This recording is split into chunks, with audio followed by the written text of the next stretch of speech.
5वें श्लोक में भगवान ने कहा कि अंतकाल में जो मेरा स्मरण करता हुआ शरीर छोड़ता है तो वो मुझे ही प्राप्त होता है, मद्भाव मेरे ही स्वरूप को पा लेता है, इसमें कोई संशय नहीं है। इसीलिए सावधानी ये रखनी है कि हमारे को दिन रात लगभग उसी का ही स्मरण रहे, है ना। विशेष रूप से कोई भी कार्य प्रारंभ करें तब भी स्मरण उनका करके पूर्ण करे तब भी उनका। तो बीच में भले हमने ये कार्यक्रम में मन लगाया, करना पड़ा, जो सारा चिंतन करना पड़ा, बोलना, परंतु हम जो शुरुआत में उनका स्मरण किया, अंत में उसको अर्पित किया, तो सारा समय वही बरत रहे, ये सिद्ध होता है। फिर वहाँ हम ही कर रहे थे देखने में, पर तो हम नहीं थे, परमात्मा ही परमात्मा जो चाहे जैसा चाहे करवा लेते हैं। कई बार कोई कोई काम बहुत अच्छे से होता है तो अचरज होता है कि मेरे को न समझ इसकी थी न मुझसे कुछ आता है, ये किया तो किसने किया, और सब बखान मेरा कर रहे, बहुत अच्छा हुआ, बहुत अच्छा हुआ। तो ये सारा ठाकुर जी ने ही किया, क्योंकि पहले भी उनको स्मरण करके उनको सौंपा था और अंत में भी अर्पण कृष्णार्पणमस्तु, जो किया तूने किया। तो इस प्रकार से नहीं तो कोई भी संशय करेगा कि अभी सारा समय कैसे वो हो सकता है, काम करना है तो काम का विचार भी करना पड़ेगा, बातें भी करनी पड़ेगी और करना भी पड़ेगा, तो करते समय मन रुक जाता है, स्मरण नहीं होता उस काम का चिंतन, उसके लिए किसी को सूचना देना या कुछ कहना वही बनता है, तो फिर स्मरण तो रुकेगा। तो कह नहीं रुकेगा। अगर आपने काम का प्रारंभ करने से पहले सिर्फ और सिर्फ उसी का स्मरण किया और काम के अंत में भी वो उसी को अर्पण करने का पहले से आपका निश्चय है, और जैसे हम लोग गीता जी का पाठ करते हैं तो जब पूर्णाहुति करते हैं ना, इसके बाद मैं मन में यही बोल देती हूँ कि श्रीमद् भगवान कृष्णार्पणमस्तु। भजन भी हमारे गुरुदेव कहते थे, भजन ध्यान करो, वो भी अपने लिए नहीं, अपने सुख के लिए नहीं, भगवान को अर्पण कर दो, फिर तुम्हारा न लगने वाला ध्यान भी तुम्हें सुख देने वाला हो जाएगा। तो ये छोटी छोटी तरकीबें हैं। और गीता जी में कुछ 16वें 17वें अध्याय में एक कही भी है बात, हमेशा कार्य शुरू करने से पहले ओम का उच्चारण करें और अंत में हरि ही ओम तत्सत, तत्सत का उच्चारण करें, तो वह कार्य में कोई भी त्रुटि होगी तो वो नहीं मानी जाएगी, आपका कार्य पूर्ण उत्तम ही माना जाएगा। क्यों? तो कि ओम परमात्मा का है, आपने उसी के साथ शुरू किया, प्रथम उसको ही आपने आह्वान किया, तो वही आह्वान आवाहित है, बैठ रहे, हाजिर है, वही बरतेगा। हैं, जो तत्व ज़्यादा जोरदार होता है वही बरतेगा ना। उसी के सत्ता प्रवर्तमान रहेगी, उसी की सत्ता में आपके सारा कार्यक्रम हो रहा। और जब कार्य पूरा हुआ तो किसके निमित्त किया? तत्, उसके, तत् कहते परमात्मा को, वह उसके लिए हुआ। और सत्स्वरूप जो भी है उसी को सारा का सारा उसी की वजह से हुआ। सत नहीं तो कुछ हो ही नहीं सकता। असत में क्या होगा? असत तो स्वयं ही नहीं है, तो नहीं में होना कैसे संभव हो? और वैसे हम कहते हैं ना कि हमारे से ऐसे थोड़े छूटता है अहंकार, महाराज जी आप लोग कहते हो, सब शास्त्र कहता है, तो ऐसे छूटता तो है नहीं अहंकार, पर छूटता है। कैसे छूटता है? वो तुम मन में भले मानो कि मैं किया, तुम कर ही नहीं सकते। क्यों? तुम जिसको मैं मानते हो वो तो असत है। मैं किसको मानते? इस हड्डी मांस चमड़ी के एक ढांचे को, एक नाम को, एक आकार, एक रूप को, तो वो तो है ही नहीं, वो तो कल्पित है। कल्पित की सत्ता नहीं होती। तो सत्ता किसकी? जो है उसकी, तो वही सत है। तो सत में सत ने जो बरता, सत ने जो बरता वो तो तत् के लिए ही होगा। सत और तत् दो वस्तु ही नहीं है। और उन सब का मूल ये सारा किसमें से प्रकट हुआ? ये सारी क्रिया विधियाँ, ये शब्द मंत्र, सारा कर्म का मूल तो ओम है। सारे वेद ओम से उत्पन्न हुए और ओम में ही लीन होते हैं, पूरे होते हैं। तो फिर तुमने किया ही कहाँ? अरे तुम हो ही कहाँ? जो है नहीं वो कहता है मैं हैं।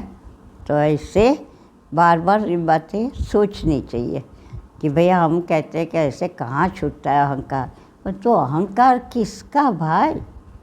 जो नहीं है उसका। जो है ही नहीं तो चिंता तू क्यों करके मरता है? तुझे क्या पड़ी है? तू ओम बोल, कार्य शुरू कर और तत्सत करके अर्पण कर दे। तू था भी नहीं, है भी नहीं, हो सकता भी नहीं, तो क्यों करके दुखी होना? तो बहुत भगवान ने इतनी सरल भाषा में हमारे अस्तित्व का हमारे सामने खोल के रख दिया है। पर तो फिर भी जो पुराना अभ्यास है उसके कारण हम बार बार भूल जाते हैं और गलतियां करते रहते हैं। वास्तविकता कुछ और है और हम अपनी मान्यता से दुख पाते हैं। मान्यता बदले तो सुख ही सुख है। जो है ही नहीं उसको न दुख है न सुख है, तो सुख भी कौन सा? हमारी परछाई को कितने सुंदर वस्त्र पहने हैं, कितने अलंकार पहने हैं, क्या लाभ है? आईने में हम अपने आप को देख के बड़े प्रसन्न होते हैं, ये बहुत सुंदर जच रहा है वो मेरे को ये नेकलेस, ये बिल्कुल इसके साथ मैच का है, आज चेहरा भी मेरा अच्छा लग रहा है, थोड़ा खिला खिला। ऐसे राजी होते हैं किसको देख के? जो नहीं है। आईने में तू जो दिख रहा वो तू थोड़े ना है। पर तू राजी इसको देख के नहीं उसको देख के हो रहा। तो ऐसे कई उदाहरण हमें अपनी मूर्खता सिद्ध करने में मदद रूप होते हैं कि भाई जब तू जान रहा, तू कुछ सुन रहा, कर रहा, देखो अतिशय कृपा जब राम की होई, पाँव धरे यह मार्ग सोई। तुम अगर सत्संग की दिशा में, भजन ध्यान की दिशा में चलते हो, शास्त्र को पढ़ते हो, सुनते हो, कुछ संतों के निकटता चाहते हो, अच्छी लगती है, जाते हो, सेवा सबकी करते हो, ज़रूरतमंद जो है जो सामने आ जाए, भाव है तुम्हारे को, ऊब नहीं है इन चीज़ों की, न सत्संग की, न शास्त्र की, न संतों की, न सेवा की, ऊब नहीं होनी चाहिए कि इससे कतराना नहीं होना चाहिए, टालना, टालम टोल करना, तो वो नहीं है। तो अतिशय कृपा राम की होई, हो गई तेरे ऊपर अतिशय कृपा, तब तूने इस मार्ग में पाँव धरा। पाँव धरे यह मार्ग सोई। जिस पर भगवत कृपा नहीं हुई, गीता जी को कौन पढ़ पाएगा? कृष्ण की कृपा न हुई, नहीं पढ़ पाएगा। लाख बार, हजारों साल तक सोचता रहे मैंने गीता जी ज़रूर पढ़नी है, मैंने ज़रूर जेब में रखा कर, इतना कर। तो कभी भी तेरे मन में आएगा कि ला थोड़ा सा, भले तू एक ही पंक्ति पढ़, पूरा श्लोक भी ना पढ़, आधा श्लोक पढ़, और तू पढ़े बिना खाना मत खाना, और कम से कम अपने जेब में रखो। जेब में रहेगा तो उसके परमाणु उसमें हलचल मचा के ही उसको छोड़ेंगे। अरे गीता जी की तो बहुत महिमा है, हम लोगों ने समझी नहीं।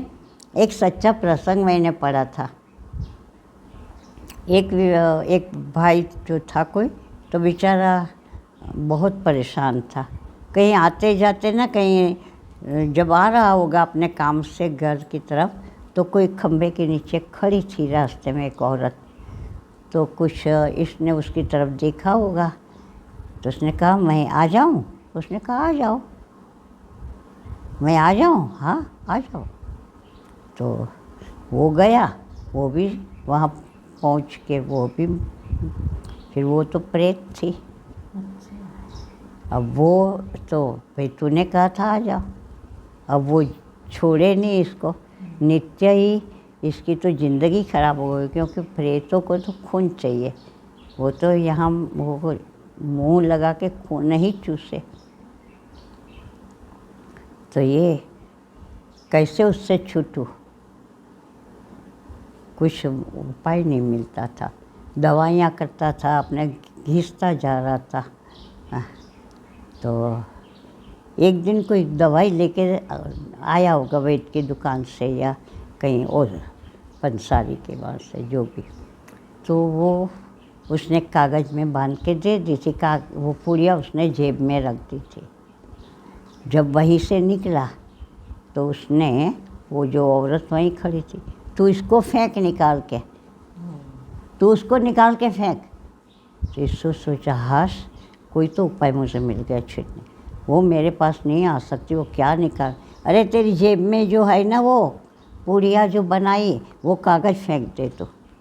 हाँ। इसने अब तो उसको दबा के रखा, वो उस दिन नहीं आ सकी उसके पास। फिर तो वो हर समय उसको अपने पास, इसने खोल के देखा कि इस दवाई में क्या जादू है। कागज़ खोल के देखा तो गीता जी का पन्ना था, वो कोई किसी ने डाल दी होगी पस्ती में, तो वो गीता जी का पन्ना था, इसलिए वो पास नहीं आ सकती थी। तो गीता जी की इतनी महिमा है, हनुमान जी की भी इतने है। हम पढ़ लेते हैं, भूत पिशाच निकट नहीं आवे, महावीर जब नाम सुना, पर तो विश्वास कहाँ करते हैं। विश्वास, कोई भूए के पास जाएंगे, कोई ज्योतिषी के पास जाएंगे, कोई डॉक्टर के पास जाएंगे। अरे जब तूने पढ़ा, और लिखा किसने है, तुलसीदास जी ने, और वे कौन है, उनको हनुमान जी साक्षात है। तो वो ऐसे ही कैसे लिख देंगे, हनुमान जी उसके साथ भीड़ नहीं जाएंगे। अरे तू कौन होता है मेरे लिए ऐसा लिखने वाला, फिर रोज़ भूत प्रेत वाले मेरे सिर पा के पड़ेंगे, हैं। पर तो ऐसे तो हुआ नहीं, तो विश्वास नहीं करते। और ये जितने भी कोई भी शास्त्र है, उसके जो भी मंत्र है या कुछ भी पाठ है, जो भी है, उसमें सच्चाई है। और सच्चाई भी कितने, 100 नहीं 200% मान लो, कभी घाटा नहीं होगा। हमारे गुरुदेव कहते थे, अरे शास्त्र जो है ना, वो राजमार्ग है। शास्त्र की बात पर विश्वास नहीं करते और दुनिया में विश्वास करते हो, ठगे जाते हो, बार बार ठगे जाते हो, बार बार विश्वास करते हो। और शास्त्र की बात पर विश्वास नहीं करते। अरे शास्त्र तो गुलाब बिछा हुआ राजमार्ग है, आँख मूंद के दौड़े जाओ, कभी भी गिरोगे नहीं, और गिरोगे भी ना तो चोट नहीं खाओगे, उठ के फिर दौड़ोगे। मैंने शास्त्र पर ऐसी अटूट श्रद्धा होनी चाहिए। फला में ऐसे कहा तो ऐसे ही है। जब तुलसीदास जी ने कह दिया तो हनुमान जी बंधन में है, भूत पिशाच निकट नहीं आ सकते यदि मैं हनुमत जी का स्मरण करूं। चाहे रोज़ नहीं करता, पर आज तो कर लूँगा, मुझे भय लग रहा है, इस जगह में मैंने सुना है भूत प्रेत है। शास्त्र वचन कभी भी निरर्थक नहीं होता। ऐसे कहने के लिए खबर की तरह अखबारी खबर है, नहीं है ये सब। ये जो माहिती है, ये सत्य का प्रयोग है, करके देखो तो इस सब की महिमा है। तो ऐसे ही गीता जी की अपनी महिमा है।